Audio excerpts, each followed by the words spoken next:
Bobo. I'm Jim Fulton. I'm the CTO at Zope Corporation. I led the Zope project for many years. We actually don't use Zope at Zope Corporation anymore, but anyway, but I've been involved in Python for a long time. I realized this year that this is my 20th year using Python. And anyway, so I'm going to talk about a project that I developed a few years ago and has worked out really well for Zope Corporation, so I wanted to share it with some more people. I like questions. It's a pretty small group, so feel free to interrupt me. I like to answer questions when you have them. So I'm gonna talk about why I created Bobo. I mean, there's a bazillion web frameworks out there. Talk about the basics. And some more slightly less basic things, and then how many people here are familiar with whiskey? Okay, so not that many. I think so. I assume everybody here is somewhat interested in web. So whiskey is a good thing to know about. So I'll talk about that a little bit. Depending on the time, I may talk a little bit about history. I also may show a little bit more in-depth example. So. How many people have heard of Zope? Okay, well, it's not as infamous as it used to be, but Zope has a complicated history, but it was a big, it's a big application that is sort of extensible and has a bunch of frameworks in it that try really hard to help you, but in the end, sometimes can require a big investment. I had a conversation several years ago with Bruce Eckel, who was a Zope user and at the time, and he mentioned to me that he only had to modify his site every few months, and every few months he had to relearn Zope. So I wanted to come up with a solution that people wouldn't have to relearn, or if they did have to relearn it, they could relearn it in a few minutes, so that there wouldn't really be a sort of a problem not using it for a long time. Also, Bobo seeks to provide as natural a programming experience as possible. So it tries to sort of view the web as kind of a remote procedure call mechanism. So your server is providing data to apps, especially in this day and age, depending on what you're doing. Its goal is to provide a very low commitment. Again, easy to learn, but also easy to relearn, and not intrusive in the rest of your application, and a lot of sort of low coupling. And fairly explicit but easy configuration. So the only thing Bobo really does is publishing objects. So its goal is to just make your objects available on the web. It doesn't do database integration. It doesn't do templates. It doesn't call Celery. It's just really about publishing, with the point of view that all those things are easy to do. And Bobo's philosophy and opinion is your web framework doesn't really have to be involved in that. So frameworks like Bobo are called micro frameworks because they're very small. Some micro frameworks sort of take the approach that, well, they're good for small problems, or you can extend them. But Bobo's attitude is that really publishing objects on the web really has very little to do with lots of other things. There are lots of other, interesting web activities like templating, if you have to do that, or form handling. But the basic publishing process can be orthogonal to that. So low coupling isn't really meant, the micro in a micro framework doesn't really have to mean it's for micro problems. It just means that, or it could just mean that it wants to sort of separate concerns.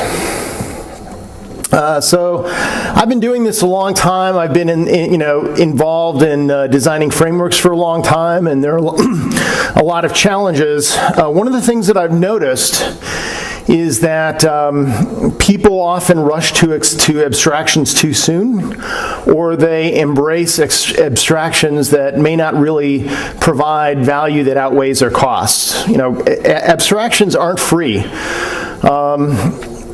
They make software, they often make software harder to understand because you have to sort of understand the abstraction in addition to the code that's using it. They often impose architectural choices. So for example, some abstractions require registries or component systems, or that you lay out your software in a particular way. They often lead to boilerplate code. And they can increase the learning burden. Now, of course, abstraction is a wonderful tool if the abstraction really pays for itself. And really, to pay for itself, it has to provide benefits, in my opinion, that are significantly better than the costs. And what I've noticed is too often the costs aren't fully appreciated. Also, what I've noticed is that when a framework provides lots of abstractions, the cost of any individual abstraction can be very low, but the overall load of all the individual abstractions can end up being pretty high. Abstractions sort of remind me of a scene in Jurassic Park 2 where one of the characters is talking about it, how it always starts out with everybody really, thinking the dinosaurs are really cool, and then after a little while they're running around being eaten by the dinosaurs. And that's kind of how I see abstractions sometimes. Another thing I've noted is that a lot of times simple abstractions, especially abstractions to provide syntactic sugar, are often best applied locally based on local needs. So I think it's a good idea often to add application-specific abstractions. And third-party abstractions might be great, but they might not fit your application very well. So again, if they do something really valuable, then it doesn't really matter. It's worth the cost. So anyway, Bobo uses routes, and lots of frameworks do these days, so this should be pretty familiar. Basically, when you want to provide a function that's accessible via the web, you mark it with a decorator. In this case, we're marking the hello function as accessible at /. Pretty trivial. Bobo comes with a little development server, and so if you install Bobo, you can just point it at a Python file and get started. And I actually quite often start projects this way. I might start just sort of goofing around, experimenting with different ideas this way, and I find it very useful. So it comes with a little development server. It allows you to just point at a source file without setting up paths and without setting up a setup pi or anything like that. It auto reloads the source file for you, so you don't really have to keep restarting the server. It provides optional post-mortem debugging, so if you start it with a certain option, it'll drop into PDB when there's an error. And it's got some built-in support for serving static resources, which is really helpful if you have resources like JavaScript files that you need to use along with your application. Installation is suitably boring.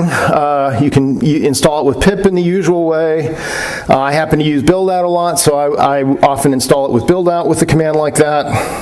And Bobo is a single file, so you can copy it into your path. And this is useful in situations like running in Google App Engine, where the way that you package things is a little bit different. So it makes it convenient for situations where pip or build-out aren't really quite applicable.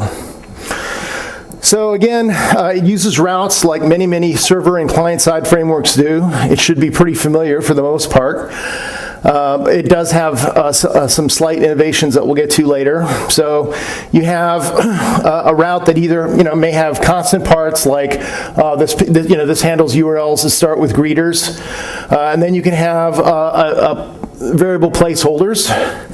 And so when your route handler is called, then an argument will be passed corresponding to the placeholder. The placeholders can be optional. I don't really use that much. And then, as we'll look at later, the route system can handle recursive data structures. So some people talk about traversal as a way of sort of traversing an arbitrary data structure, and the route mechanism can handle that without much effort. So when you write a route handler, you can return, most route handlers simply return a string.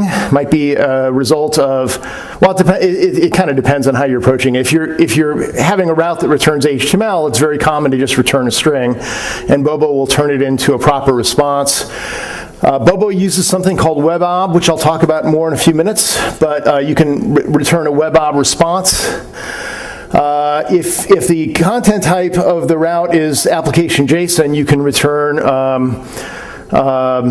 anything that can be serialized to JSON, and you can also control the content type in general. In addition to getting arguments from route variables, you can also get them from form variables or JSON bodies. And this gets back to this concept of sort of natural Python, where you can write functions that take arguments that are called from the web, but you can sort of write them as if they're called from other Python functions. And in fact, if we get a chance to look at some example code, quite often you can actually call one route from another route, because Bobo goes out of its way to make sure that anything that's decorated with a route handler can still be called as if it was undecorated. So anyway, this is all pretty simple and boring, but that's part of Bobo's goal. So again, natural object calls. So the current Bobo release is a reboot of an earlier version of Bobo, and the earlier version of Bobo from, again, about 20 years ago, not quite, was sort of a science project geared towards, can we publish objects on the web with little or no changes? Can we sort of treat the web as an object system where you make a HTTP request and it calls into an object? And that's still sort of the spirit of Bobo. And so, again, we want to be able to call something in as natural a way as we possibly can. One thing that makes that kind of inconvenient, and the old Bobo had some sort of awkward things to try to get around this, is that if you've got form data, all the data are basically strings, which is okay. I mean, it means that your handler has to do conversions, but it's a little inconvenient, and it sort of breaks the illusion of being called from Python.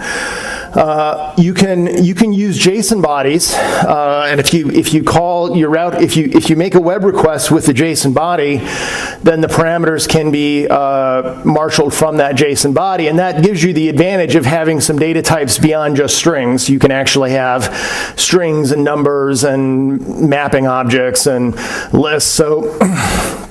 And nested structure. So you actually now, with JSON, have much richer data, but it still might not match your Python data. I mean, a good example is date-time values.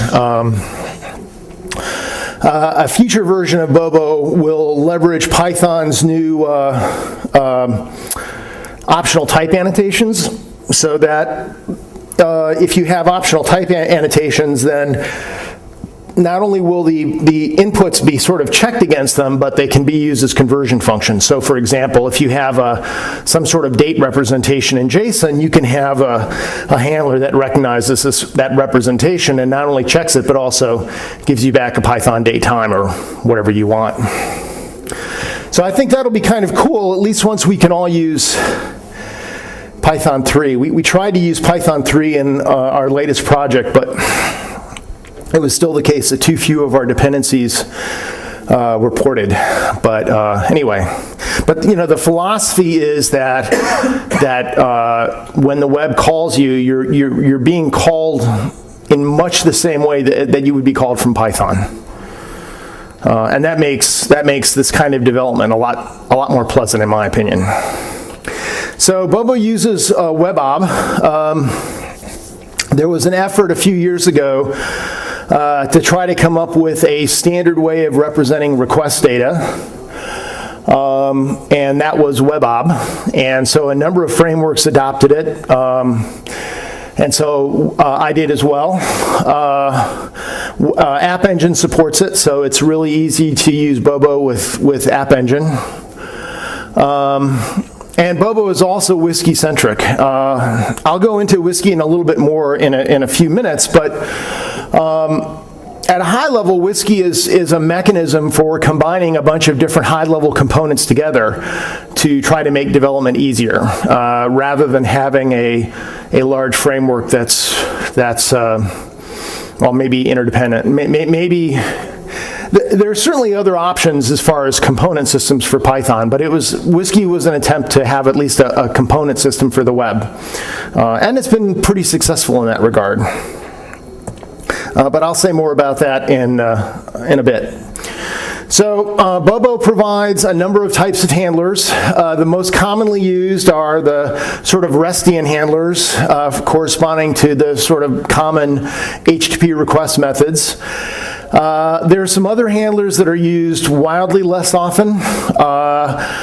There's a resource handler that allows you to have a single handler that can handle multiple request methods if that's something that you want to do. I generally like to have my software be simpler, so I prefer to have separate handlers for separate methods.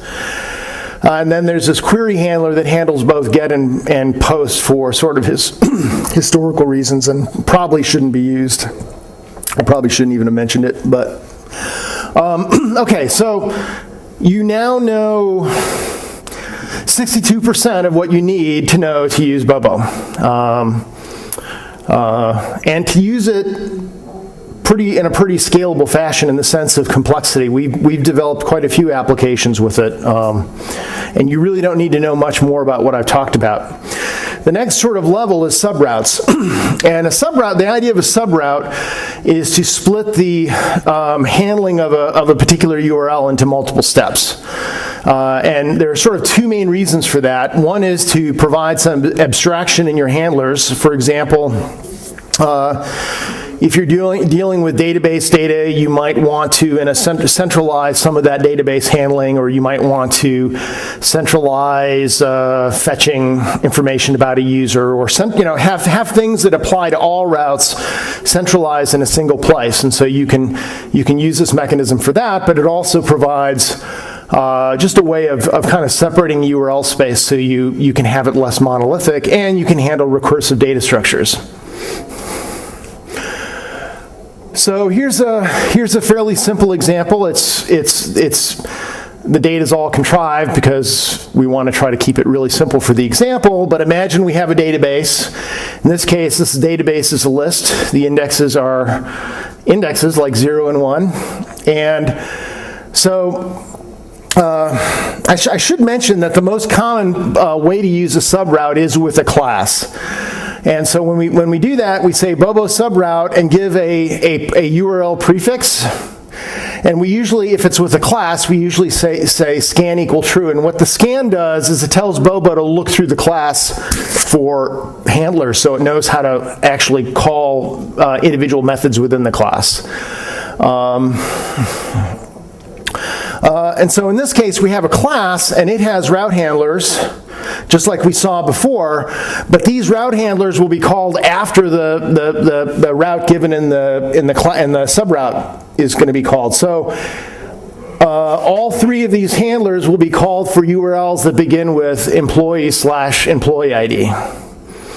And the constructor, well, it squirrels away the request because that's convenient. You often want to have the request, and it also saves the employee ID so we can use it later. And then we have some sort of trivial route handlers.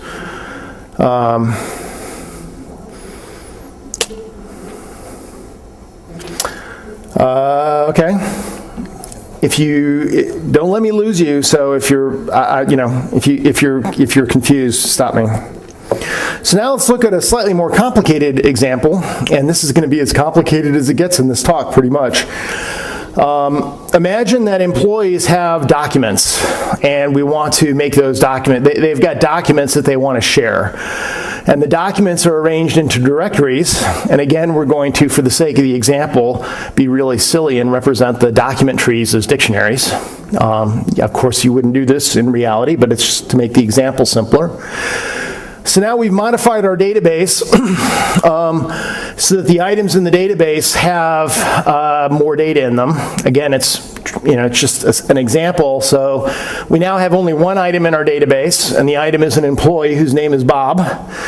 And they have a documents attribute, which you can see is either a value of a string or a value of another dictionary, sort of representing a directory. And so we want to be able to, with URLs, reach into this regardless of what the data are, regardless of how deeply they might be nested. And a lot of routing systems don't do this very well. But so the way we're going to do that is we have our class, and I've elided the stuff that you've already seen. And now we have another subroute, but this time we're not using it with a class. We're just using it with a function. And so here the function basically returns a new, basically a new collection of handlers. And so it's going to return an instance of a folder class. And we'll see the folder class on the next screen, but the folder class is itself going to, the folder class is only a subroute by virtue of it being called here. It won't have a Bobo subroute decorator on it.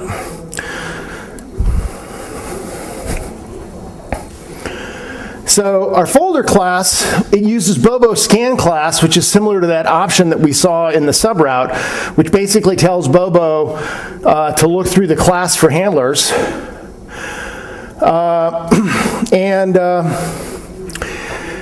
It has, a common pattern is to have a route handler for the empty string that simply redirects to slash. This is kind of like what a lot of web servers do.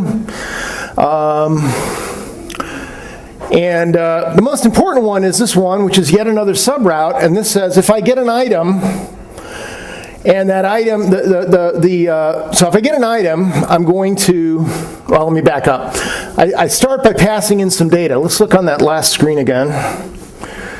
So when I created a folder, I passed in the documents item from the employee record. So I got the employee record, I got the documents out of it, and then I said, okay, here folder, here's your data. If we were going against the file system, this would probably be a path instead. But again, just to make the example a little bit easier, we're just passing in dictionary data. And so then when we traverse that folder with a name, basically, we have our data, which was the documents collection, and we look in the data and we see, and I'm skipping the key error case.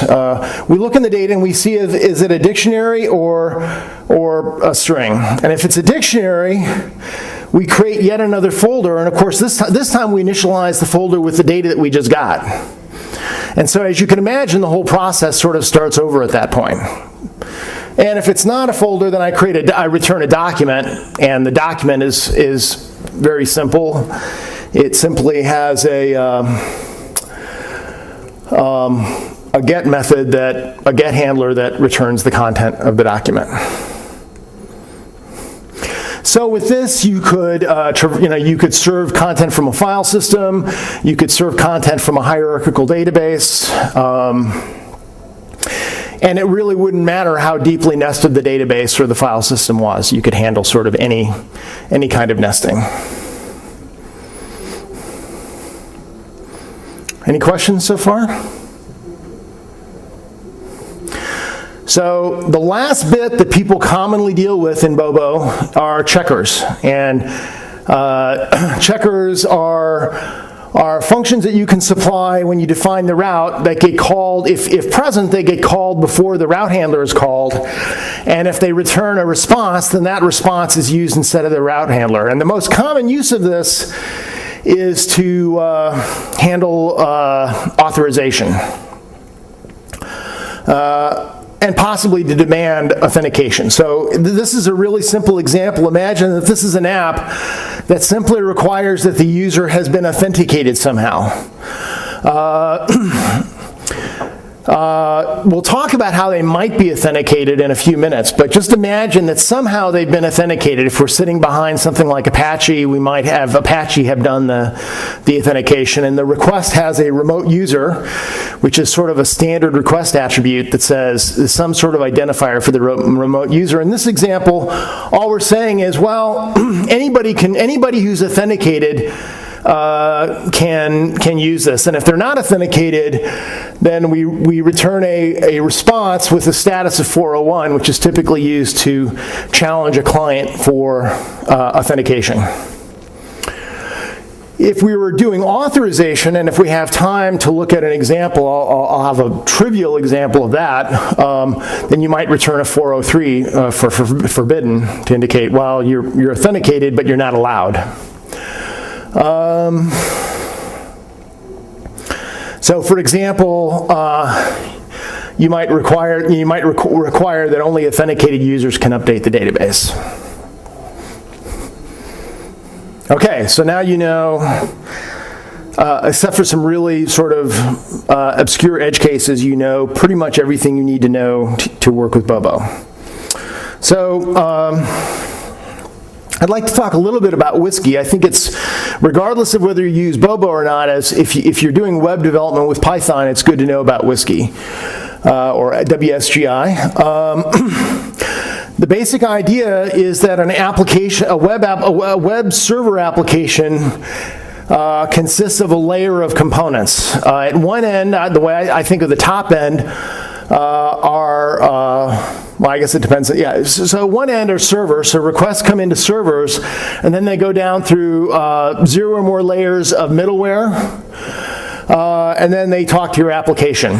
So before this existed, every web framework had a different way of connecting to servers. Some web frameworks actually embedded a server as part of the framework because there was no standard way to hook servers up with frameworks, or there were various techniques, but they were cumbersome. So WSGI provided a standard interface for connecting servers and applications, and this really was a great boon to the Python web world. And then as a bonus, there was this concept of middleware, which provides a way for components to add value where those components are really unrelated to the rest of the components. So to look at an example of that, when you run the Bobo development server, it's actually creating a very small, well, not very small, a small WSGI stack with the WSGI Ref Simple server, which is a built-in sort of toy web server that's included in the standard library, together with a middleware component called debug, which is responsible for dropping you into the postmortem debugger on an error if you request it, and the Bobo server reload middleware, which takes care of reloading modules, and then your application, where your application is basically an instance of Bobo application that wraps all your handlers and takes care of calling them. This concept is actually really powerful. It allows a lot of nice tools, not only sort of routine tools like middleware for doing authentication, for example, or doing caching, or knitting multiple applications together, but it also provides the opportunity for some nice development tools. Here's a slightly more complex example. This is the project that I'm currently working on. It's primarily a mobile application. We're using Bobo. The server in this case is not serving primarily web clients. It's primarily serving Android and iOS clients. And the Android and iOS clients are making calls to the server, sending and receiving mostly JSON data, except when they have to send an image. And so anyway, we have a bunch of components here. Here's our application at the bottom. We use paste URL map to actually map different domains to different parts of our application. ZCDB connection is misspelled, which is good because I don't like it, but it has to do with some sort of an interesting details of making database connections available within the app. Translogger is a little component that takes care of creating access logs for you. ZODB Whiskey is a middleware component that takes care of setting up a ZODB database. I'm a big fan of ZODB, but it could be any database. Repose retry is middleware that takes care of retrying requests if there's a conflict. Many databases have a concept of conflicts, typically conflicting writes. And so in a situation like that, you want to automate retrying requests if you get a write conflict. And so repose retry does that. Paste error catcher is a middleware that catches Python exceptions and turns them into 500s. This is annoyingly valuable. In order for repose retry to retry requests, it has to recognize that there was an error. And so typically the way that's done is you let errors percolate up to repose retry so that it can detect conflict errors and retry. But then you need something to actually generate 500s. Bobo normally does that, but in a case like this, you want to have Bobo not do that and so that the errors can be handled by middleware. There's a lint checker that we only use in development, and finally we're using Zope server, which is it's one of the many Python web servers. We use it because it provides sort of how many people are here familiar with New Relic? Well, so this provides like poor man's New Relic. It provides some basic trace logging so that you can look at the performance of your application in real time. But anyway, so one of the coolest Whiskey components is WebTest. Has anybody used WebTest? Oh, it's very nice. It basically acts like a Whiskey server, and so you can in tests you can ask it to make requests of your Whiskey stack, and it'll make the requests and then show you the results. And so this makes it really easy to test your web handlers without using a browser. It even has some minimal capability for doing some of the things that you might do in Selenium, like clicking, like selecting form elements or filling in form elements. But it's especially nice when dealing with things like AJAX calls where you're sending data back and forth, because you can sort of introspect and test the values of the data. So when you're ready to deploy your app, a tool that we use and that I sort of recommend on some level is paste deployment. And what it does is it basically gives you a high-level way of knitting different components together. It leverages a feature of setup tools to let you give components names without requiring clients to know exactly how to import them. And so it provides a little framework for knitting components together, and both APIs for leveraging the framework from Python, as well as a little tool that handles the config file for you. If you're into that, which we are to some degree, although we push some of this down to Python using some of the paste deployment APIs. And then when you run Whiskey stacks, there's a tool that came with paste deployment. Well, didn't quite come with it, but anyway, there was a tool that sort of was included with paste called paste script. It was sort of okay. It was missing some things, but not enough for me to care until we decided to try to port some of our stuff to Python 3, and it hadn't been ported. And it's also just kind of, it mixes a whole bunch of things together in strange ways. So a few months ago I wrote ZC Whiskey Runner. It works with Python 2 and Python 3, and it also provides process level configuration, which paste deployment or paste script didn't, or paste deployment in general didn't really let you do. It can be used for any Whiskey app. It doesn't have to be Bobo, of course, but I think it's a better alternative to paste script, especially it's the only alternative, I think, still, if you want to do Python 3. And then I generally recommend you can if you're running on a Unix-based system like Linux or Mac OS, typically when you have a long-running process like a web server, it needs to be demonized. It needs to be set up to behave properly as a long-running process. Getting that right is really hard. Life is short. Don't pick hard things to do. Use another demonizer. And there are many choices in the Python world too that sort of stand out are ZDaemon and Supervisor D.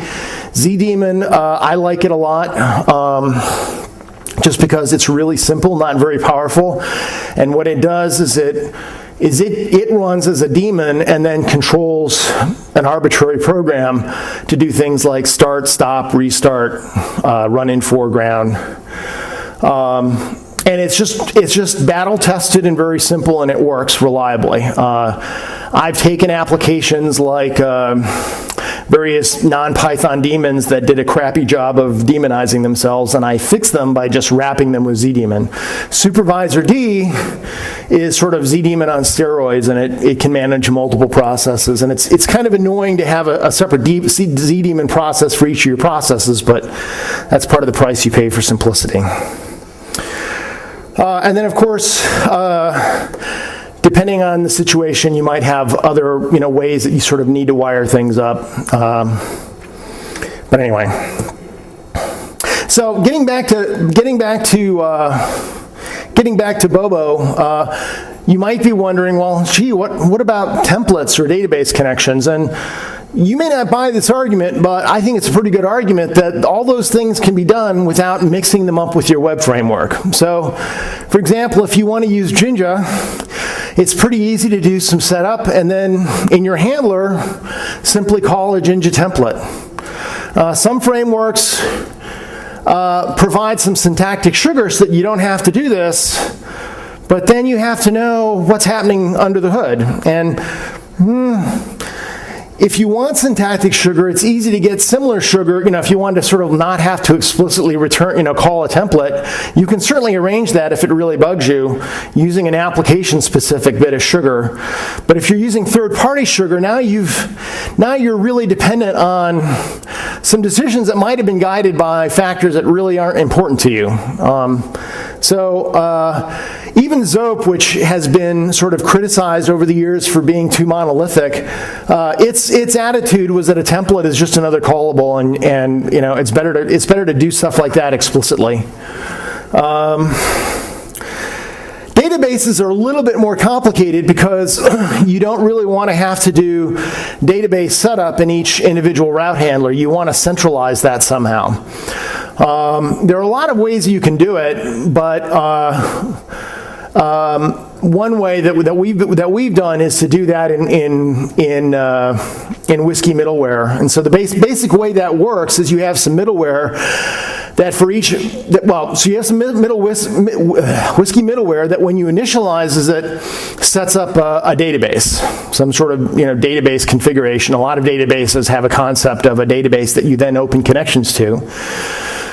And then when you get a request, you then open a connection for that request, and you make that connection available as part of the request environment. So when you use ZCZODB Whiskey, then inside the requests have an environ attribute, which is basically a dictionary, and you can look up the database connection there and get it and then use it. So anyway, it's pretty straightforward. There's really, in my opinion, there isn't a really huge win in sort of making your database access part of your web framework. You can certainly have frameworks that automate the database access, even generating HTML from databases, but that still doesn't have to be tied up with your publishing environment, in my opinion. So. Before we talk about history, if we talk about history, I'd like to show you a little bit more interesting example. If I can, let's see. That's not that one. It is, where was that? Oh, it's up here. So, is that text large enough for you all to see? So the first thing I'm going to show you is an example of using WebTest. I'm a huge fan of DocTest. There are reasons why people dislike DocTest, that's fine, but I'm still a huge fan of DocTest, so this is an example of DocTest. You can certainly use WebTest without DocTest. So the first thing I'm going to do is I'm going to import my model, and in my test setup, which I won't go into all the details of, one of the nice things about using ZODB is you can say, give me an in-memory database, and that makes it really nice for testing because you can just sort of very, very cheaply set up a database for each test. So anyway, we're opening up a database connection. This is an application maybe a year ago, I wrote a two-tier Kanban application. I'm a fan of Kanban. Anybody know what Kanban is about?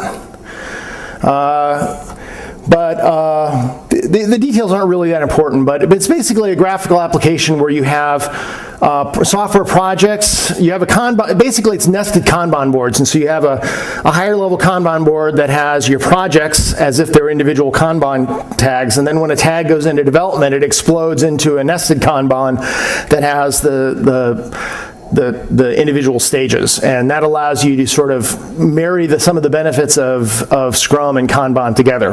Anyway, when I first implemented this, I implemented it on top of Asana, and Asana has become really slow. So I'm in the process of rewriting it to be on top of a database, in this case ZODB.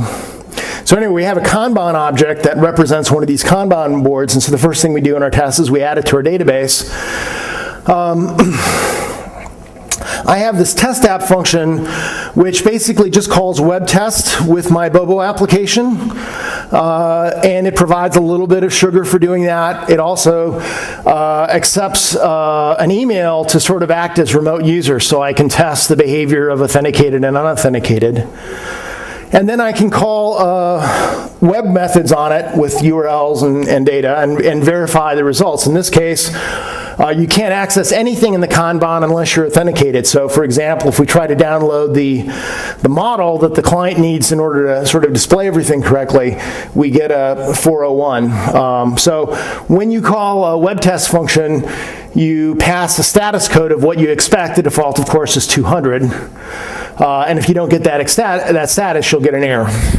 So, and then I start making some calls. So first thing is I create another test application that has this email as the remote user. And if you look up here, when we initialize the Kanban board, we specified the initial admin user. And so now this allows us to actually make requests. So this fetches a JSON representation of the Kanban model, and the details aren't really that important. I just want you to sort of get a feel for how some of these tools make testing easier.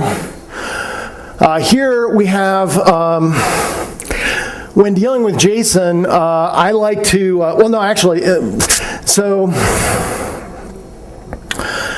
here we've actually turned things around a little bit. The reason is that this application, we've been working on a model for synchronizing clients and servers. We've been using this in our mobile apps, and the basic idea is that there's a sort of image that is generational.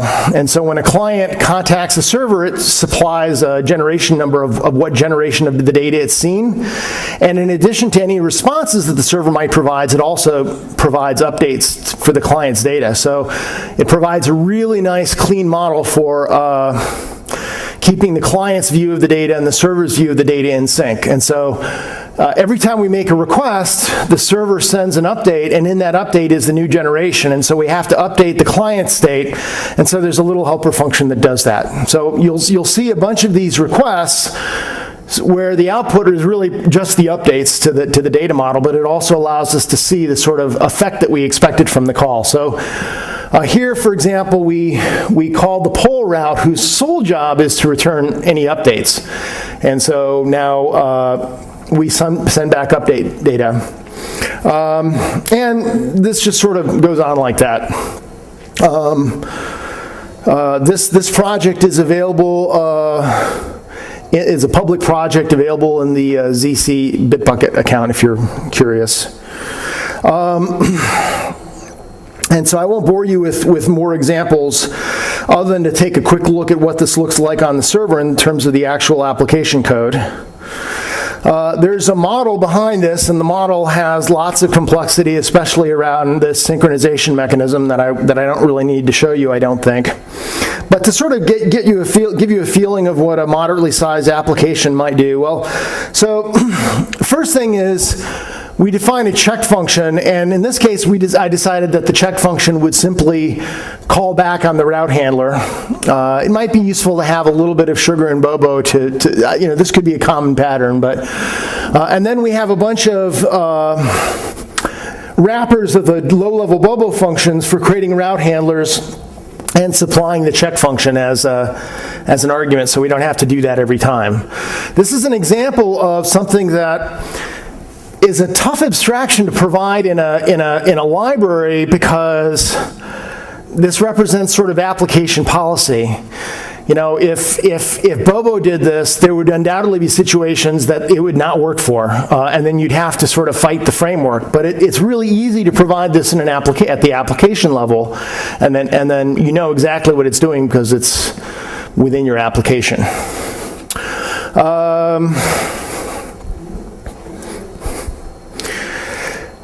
In our subroute, so in this application is pretty simple. So we have one subroute with a bunch of routes, and the only purpose of the subroute, notice that the route for the subroute is the empty string. So in this case, we're not really splitting up URL processing. We're just sort of combining a bunch of common logic. We're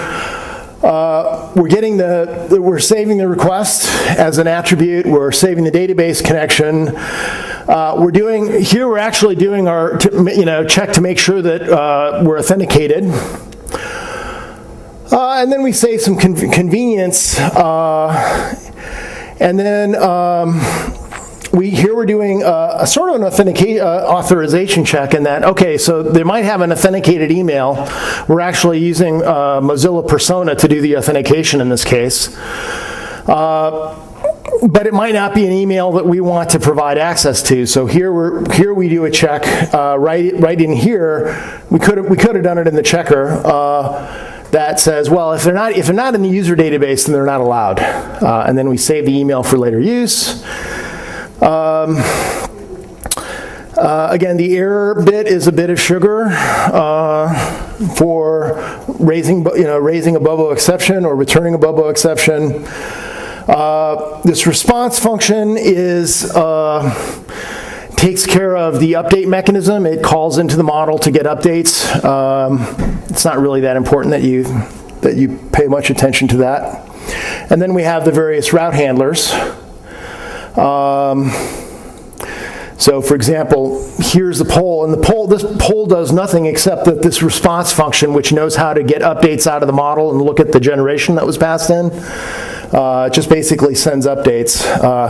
This is a more interesting example where we're getting a list of users and a list of admins, and because the data are coming in as JSON, we know that these are already lists. We don't have to sort of, if you're dealing with form data, something that might, you can have a parameter that might be a list or it might be a string, depending on whether there was more than one or not. And so, because we're getting JSON, that makes the logic a lot simpler. And then oh, sorry, I wasn't even looking at you, sorry. And then the last bit that I wanted to mention is we have this route that basically moves some tasks from one state to another. We can actually implement this in terms of one of the other routes. So when it's calling self-update release with some of the data that's passed in, it's actually calling this function down here. So even though this function is a route handler, it can also handle regular Python calls. Okay, well, I think I'll stop there. Almost stop there. Let me put the last slide so you can see where to get more information if you're interested.